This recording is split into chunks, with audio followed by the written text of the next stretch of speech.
एक समाधी पाहायला भेटेल मजार, जसं आपल्या मुंबईला हाजी अली हाजी म्हणा ना, तसंच जंजिरा किल्ल्यातली एक समाधी आहे, त्यांचं नाव आहे 5 पीर.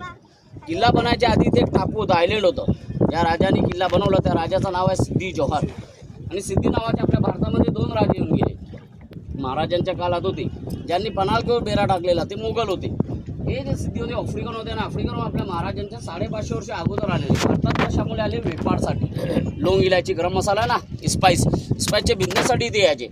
जेव्हा कधी यायचे परत जाता वेळी त्या समाधीवर चादर चढून परत जायचे. एक वेळी समुद्रामध्ये तुफान झाला, समुद्राचं पाणी त्या समाधीला टच होऊ लागला.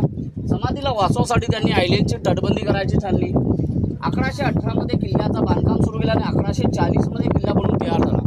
22 एकरमध्ये किल्ल्याचं बांधकाम केले आणि 22 बुरुज बनवले. बुरुज म्हणजे काय? पॅन्ट आपल्याला अर्ध बोलायचं हाफ राऊंड एरिया पाहायला भेटत ना, यांना बुरुज म्हणतात. किल्ला 3 मजली बांधला गेला आहे. वरचा जो मजला याला म्हणतात टहलनी बुरुज, लढाई आक्रमण करायची जागा. मधल्या भागाला म्हणतात वॉच टॉवर.